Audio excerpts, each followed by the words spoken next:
Estimado estudiante, saludo cordial. En el video anterior vimos algunas generalidades respecto a la estructura y a la presentación de los artículos de investigación o artículos científicos. En esta última parte vamos a hablar un poco de lo que es el desarrollo como tal del cuerpo del documento. Por lo general, y como lo hemos mencionado en los videos anteriores, existen diferentes formas de presentar la información y de estructurar un artículo de investigación o un artículo científico, las cuales en gran medida varían según la editorial o la revista donde se desee publicar. No obstante, existen algunas estructuras que son similares o que se pueden ajustar dentro de este universo de formatos y estructuras para la presentación de textos académicos. Este sistema o esta metodología se conoce como metodología INRIT. Sus palabras o sus letras como tal indican introducción, metodología, resultados y discusión.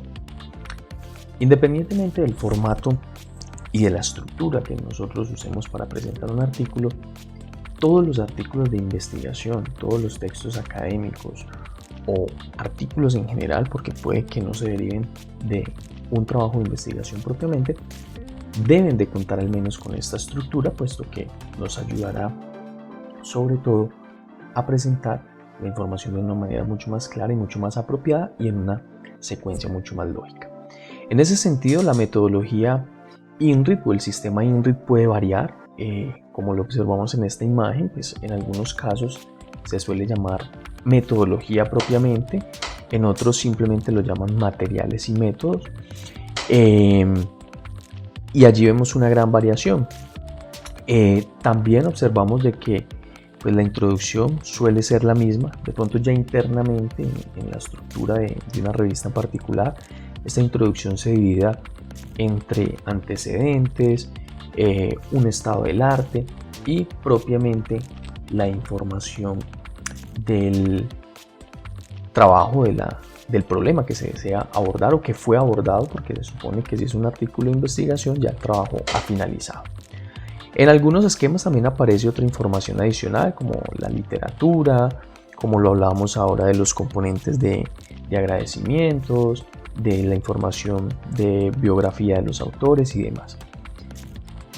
Lo importante en este sentido es que si vemos esta imagen hay unos componentes que son similares y que son los que hacen parte de cualquier resultado o cualquier texto académico.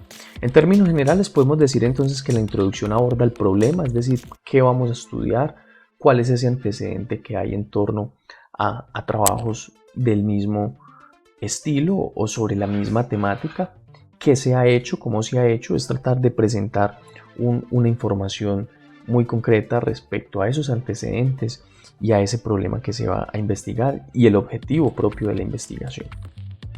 Luego estará la metodología. La metodología se puede abordar de una manera muy concreta y digamos que es como se suele realizar en diferentes trabajos, en diferentes aspectos de las investigaciones. En temas de metodología hablamos de lo que son materiales y métodos, es decir, qué materiales tengo, cómo los utilizo, cómo los relaciono, cómo los implemento, con el objetivo de poder haber desarrollado el trabajo que me he planteado desde el principio. Entonces, cómo esos materiales y métodos se relacionan para dar solución a cada uno de los objetivos de la investigación y que a su vez en conjunto pues cambiaran ese estado o esa situación problema en una situación mucho más satisfactoria. Luego entonces en los resultados simplemente se presenta la información que se ha obtenido, ¿cierto? Que se halló, cuáles fueron las principales novedades. Recordemos que los resultados pueden ser beneficiosos o no, no siempre cuando uno realiza trabajos se obtiene el resultado que se desea, el resultado que se espera. En ocasiones los resultados pueden ser contradictorios en el sentido de que yo puedo encontrar o puedo darme cuenta con el desarrollo de mi investigación de que quizás lo que había planteado no me conduce a lo que yo esperaba. Entonces, en ese sentido, tener resultados que no sean 100% satisfactorios, también ayudará a enriquecer mucho el estado de la temática que se está desarrollando. Luego entonces hablaremos de la discusión, es decir, qué quieren decir esos resultados para nosotros, qué representan, qué significan, qué es importante de esos resultados. En algunos casos, en algunas estructuras también de algunas revistas se habla de la discusión y trabajos futuros, es decir, a partir de lo que yo realicé, ¿qué puedo hacer? Y digamos que ese componente se ve mucho también cuando los estudiantes a nivel de pregrado, inclusive a nivel de posgrado, presentan su trabajo de grado, que a partir de lo realizado presentan pues posibles ideas que se puedan desarrollar a futuro. Posteriormente entonces hablaremos de las referencias bibliográficas, la bibliografía o como se suele llamar según el formato que se esté utilizando, según la revista que se elija. Por lo general, siempre para los trabajos que nosotros realizamos a nivel de tecnología, como es el caso del programa de tecnología en instrumentación electrónica, utilizamos normas IEEE para la referenciación y citación. Recordemos que este tipo de normas y de citas las vimos previamente en el curso, inclusive también fueron abordadas desde el curso de Seminario de Investigación 1, es decir que ya hay un conocimiento sobre la norma y sobre cómo usarla. También vimos algunos aspectos relacionados a gestores de información, gestores de referencias bibliográficas, como el caso de Mendeley. Así que si no sabemos utilizar la norma en detalle, pues podemos acudir a estos gestores de información bibliográfica con el objetivo de hacerlo en una manera mucho más apropiada y mucho más idónea. Bien, entonces luego, respecto a lo que veíamos previamente, entonces podemos decir que la introducción era lo que hablábamos ahorita, cuál fue el problema que se estudió, ¿cierto? Presentando también algo de sus antecedentes, algo de ese estado del arte que es importante para cualquier investigación y cómo nuestra investigación nutre aún más ese estado del arte. Luego entonces hablamos de metodología, materiales y métodos, es decir, cómo estudiamos ese problema, qué hicimos, qué desarrollamos. Luego los resultados, entonces, qué encontramos, y la discusión, que es simplemente qué significan esos resultados. Entonces, aquí en esta tablita resumen podemos comprender un poco más lo que mencionábamos respecto a la imagen anterior en el desarrollo de la metodología INRI. Y por último, entonces, tenemos algunas recomendaciones generales para escribir los textos científicos.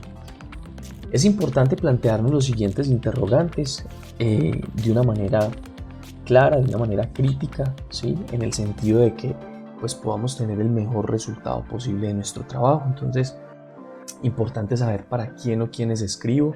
Como lo hemos mencionado, no es lo mismo escribirle una carta a un familiar, a un compañero de trabajo, a un compañero de estudio, a la novia, al novio. Aquí hablamos de un público muy específico, un público que conoce del tema, inclusive en algunos casos puede que conozca más o menos de lo que nosotros sabemos al respecto. Entonces es importante tenerlo claro. Luego entonces, ¿cuál es esa audiencia esperada? ¿A quién espero yo llegar con mi trabajo, cierto? Puede que sea las mismas personas para las cuales escribo u otro público diferente, cierto. ¿Cuál podría ser la extensión? Es decir, ¿qué insumos o qué información tengo yo para a partir de allí decir, bueno, mi artículo va a tener 5.000 palabras, 6.000 palabras o inclusive va a tener menos, ¿cierto? Entonces, esa extensión es muy importante que la tengamos o la realizamos con base a el formato que establece la revista para cada uno.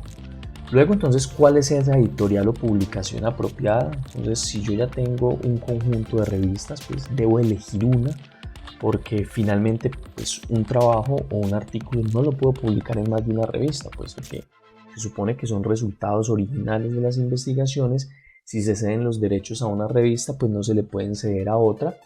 Entonces es importante ese conjunto de posibles editoriales que tengamos, elegir finalmente una para saber cómo nos enfocamos y cómo adaptamos nuestro trabajo propiamente a esta editorial en particular. Y por último, y no menos importante, es el uso de jergas. Recuerden que aquí el objetivo es utilizar tecnicismos, ser muy claros, manejar un vocabulario científico, hacer uso de los tesauros, de los tecnicismos, ¿cierto? Que esto pues nos ayudará a que pues nuestro documento y la presentación del mismo se vea mucho más rico en vocabulario, se entienda mucho más fácil y pues obviamente despierte mucho más el interés de los posibles lectores o de ese público objetivo para el cual estamos escribiendo. Bien, estimados estudiantes, este es una abrebocas o un resumen de todo lo que podemos hacer en cuanto a la redacción o a la presentación de artículos científicos. Hay un conjunto también amplio de herramientas y de más aspectos que se pueden abordar. No significa que lo que hablemos acá sea la última palabra. Constantemente estos procesos también están evolucionando, están cambiando.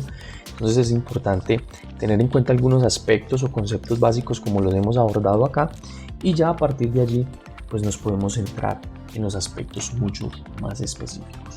Muchísimas gracias a todos y que estén muy bien.